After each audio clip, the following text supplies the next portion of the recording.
afternoon. First of all, I want to definitely say, one, it's a pleasure to be here. To actually be invited back because I was here in 22 and Shirley did an event and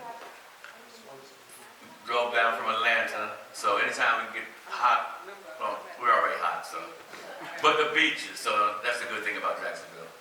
But I'm a heart transplant recipient.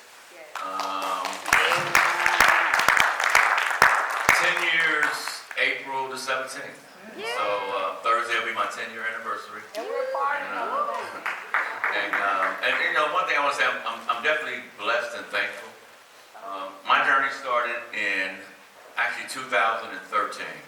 I was out jogging one day, and I felt the pain in my chest, which is pretty normal for a runner. When you feel pain, you just kind of run it out. But that day was kind of different. I remember calling my son. I have one son, and just basically I just called him and said, "Hey son, you know, just checking on you, and I love you." Don't know why I did it, but that was the first thing I thought of. A couple days after that, I went to the doctor, and they diagnosed me with congestive heart failure. I had never been sick before that. I had really never been in the hospital at all before that. So I figured congestive heart failure can't be that bad. I've heard of it. You know, you get medicine and you just go on with life. That was in September, right after my birthday. November of 2013, I found myself in the emergency room, and my heart was at 5%. And the emergency room nurse said at the time, she was holding my hand, and she said, "You're great, die." Because 5% is basically, 5% is like you're not even breathing, you know. So I looked at her and I basically said, well, I know I'm gonna die, so there wasn't really no fear or anything. I was really at peace. But I did start praying.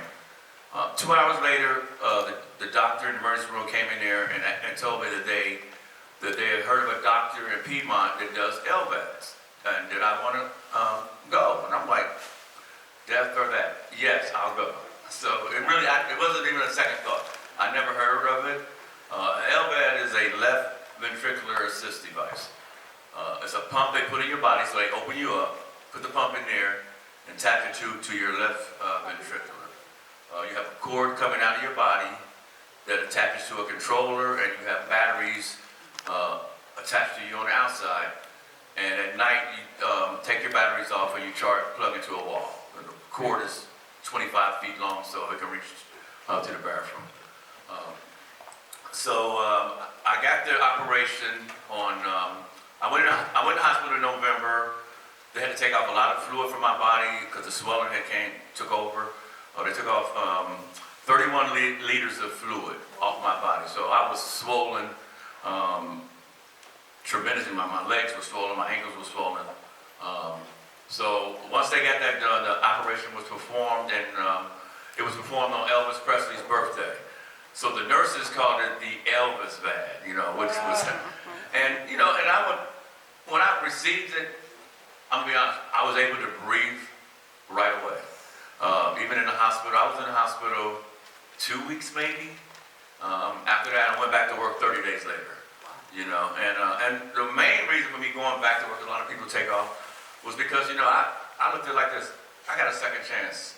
I was a manager at the time in sales, electrical distributor, and when you work on sales, you work on sales. You don't get commission, you don't get paid. And that was my mind thought. It's sad to think that life versus money, but that's what you think of when you're so used to doing that. But I went back to work, and like everything was normal. A year later, after going through, you know, no infections, which is very hard to do because you have this machine in your body, and you have your drive line. And if anything happens and you get any kind of infection, you must know it's not a good thing. It'll set you back a year or 2 years. So thank God I had no infections. I never missed any appointments. I was very, very compliant. Whatever the doctor told me to do, I did. A year later, they asked me, did I want a heart? And I looked at them and I told them no. And they asked me why, because at the time, I'm looking at it like, well, first of all, someone has to die for me to live. And I'm doing good on the LVAD. I mean, I'm doing everything except for swimming. Taking a shower, you have to carry a shower bag and everything like that. So anything dealing with water, you couldn't do. And I love swimming. I'm a Navy man, so I really enjoy swimming. But there was a sacrifice. So the doctor looked at me and said, hey, you know, people volunteer to become organ donors. So it's not like you have to look at it like feel guilty about it, you know? And after he said that, I said, okay. Now, knowing when you're on a list, it's not something that's going to happen overnight. So you're not anticipating, or I'm not truly waiting. I went back to work like everything's normal. 4 months later, I got a call. We have a heart from you. Probably 5 o'clock in the morning, I'm at work, and immediately broke down in tears. I worked probably 30 minutes from the hospital. So I went home, got my bags, and then they started the procedure, you know. I remember the doctor looking at me and said, it's funny because the doctor who did my LVAD, Dr. Dean, the same doctor who did my transplant, and he said, it's funny, he said, I hope you're a praying man. And I looked at him like, well, that's something weird to say, and I am a praying man. Because one thing I realized at that time, doctors believe just like we believe. You know, their faith is strong, so if my faith is strong and their faith is strong, it's probably going to be a better outcome. So the operation happened. I was in a coma 5 days after the operation because a lot of internal bleeding. I had a hernia replaced while I was in there. It was, I guess, touch and go for a moment. But God is good, and like I tell everyone, I never knew. So I didn't feel any pain. I woke up and out of one of the best rests I ever had, you know. So after I was in the hospital probably 2 months. When I was getting discharged, I was very excited to get discharged. So I'm over here, and I'll never forget, there was a Sharpie on the ground. Not a Sharpie, but a yellow highlighter. And I went to go pick it up.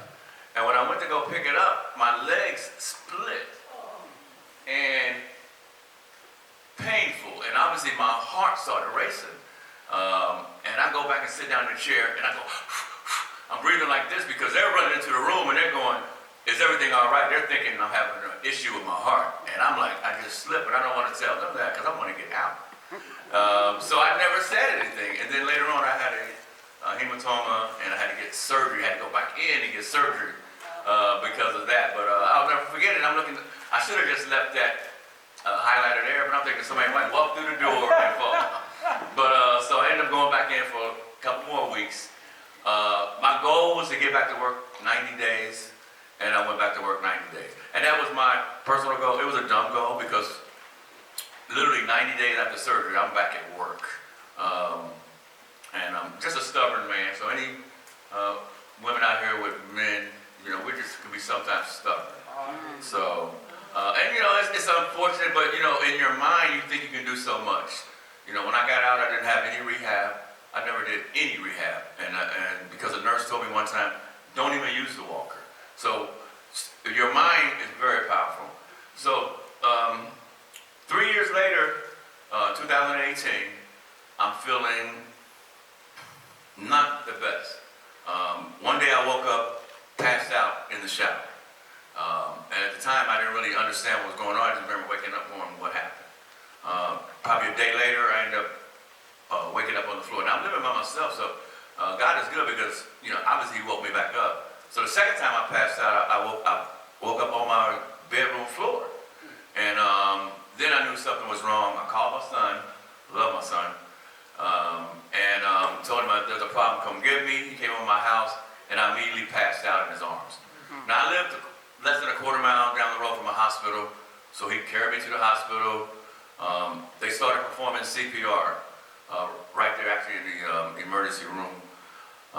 They did CPR for 59 minutes on my new heart, and 15 times with a defibrillator. I went back and looked at the reports. What was happening was I was out, and all of a sudden my arm would move, and they would go back and start working on me. Then I would be out, then something else would move, they would go back. So God is good, and the only reason they kept going because my son was there, and he told him not to stop. And I went to the emergency room and talked to them. They said, as long as you have a family member there, they have to keep going. So remember that. Take care of your kids. But, God is good because once again, it was like the arm was moving, I'd wake up, That was your son over Exactly. So they got me together. This was in Stockbridge, Georgia, the hospital there. They flew me to Atlanta. I was there probably 2 more days out. They were getting me back stable, bringing me back to life. And when I came to, I remember waking up and somebody looking at me and asked me, did I know my name? And I said, Tony Larkins. And then they asked me, did I know where I was? And I said, Piedmont Hospital. And I'm trying to figure out what's going on. And they was like, do you know what happened? And I'm thinking, no, because I didn't have any memory of it, because one minute you're gone, next minute you're back. And that's when they told me about, my heart stopped and they had to perform CPR. And I'm going to be honest with you, the whole time I'm not believing this, because I'm like, there's no way. I didn't believe my son. I remember when I came to, I had friends in my room praying for me, because at the time my son was told that I'm probably not going to make it. So he went through my phone and started calling all my friends. And a couple of them are here now, Shante and Cedria. And this is funny because I'll never forget this. Cedria had reached out and kissed me on the forehead. And that's when I came to. I mean, it's kind of weird. But in all seriousness, she was like, I'm like, what are you doing here? Because at that time I had no clue what was going on, And I was shocked that they even allowed them in the room, But I guess they figured I was going to be gone. So when they got me stable, and they told me that I had a kidney doctor come into the room and told me my kidneys had shut down. And I was going to have to be on dialysis, and there was a chance that I would probably have to get a kidney transplant. And I remember looking at that doctor, and when he said that, I was like, well, first of all, you don't know my God. And the reason I said it because, he brought me through 59 minutes of CPR. I'm here in the hospital. When my kidneys are like that, you don't know it, because you don't really feel it unless you're not, going to the bathroom. So I'm thinking I'm feeling okay. And he looked at me like, no. So I started dialysis in the hospital in Piedmont. I'll never forget it. It was not a good thing. One of the hardest things for me was seeing other people in the room.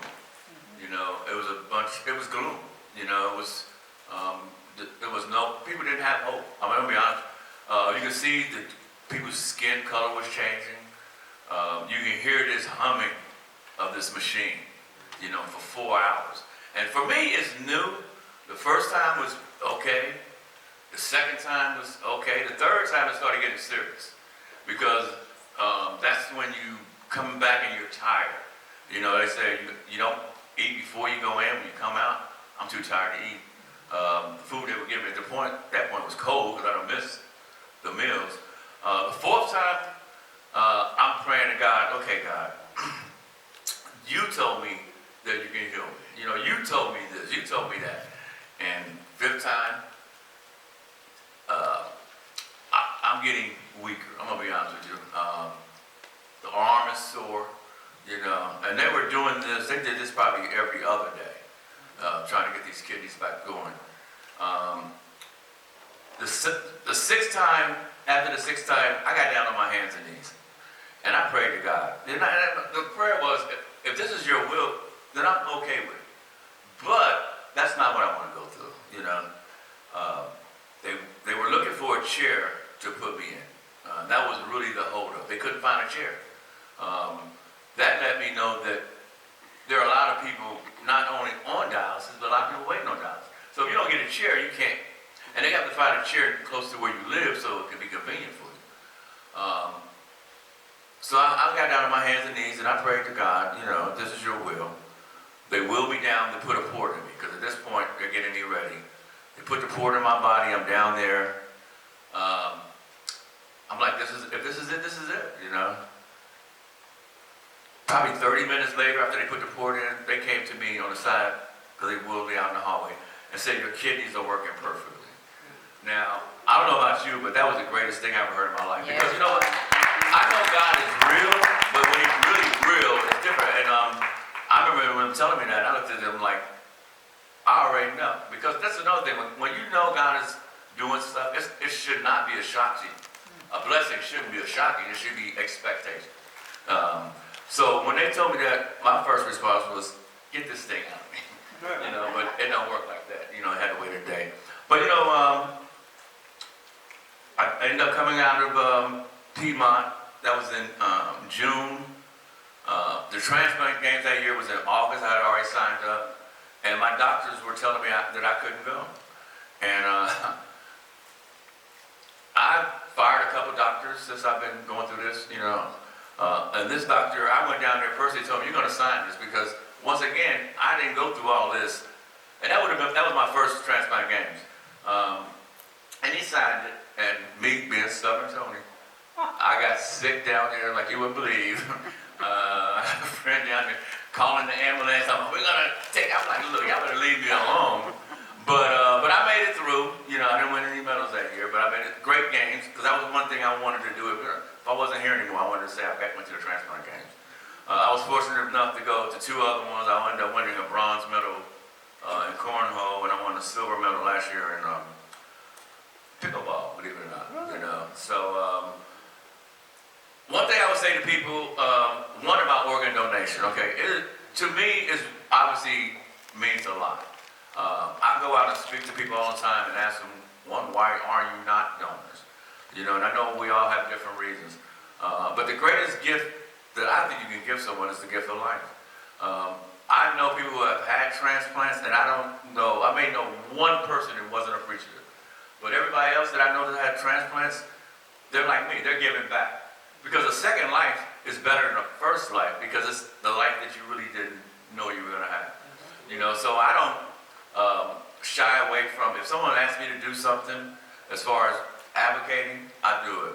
I volunteer for LifeLink, Georgia Transplant Foundation. I sit on the board of a lot of nonprofits. I recently just joined CASA, which is the organization for children, being an advocate for children. And which is dear to me, I was actually raised in a foster home. Well, actually I was raised in 3 foster homes. So I was really blessed. I had 3 moms. I had 3 people take care of me when my mom was not able to. So that itself is a blessing to be able to give back. So that's basically what CASA is about. So I've been blessed a lot, but to be among other people who have gone through what I've gone through, that means more to me, because sometimes you think you're doing this by yourself, and you're not, sometimes you're thinking you're having a rough day, and someone may be having a day rougher than yours. All of our stories are different, but the key thing is we all have stories. And our job is to share those stories to other people so they'll know what you're going through is not new. Like I tell people, everything that's happened on this earth has happened before. God is, this is not new.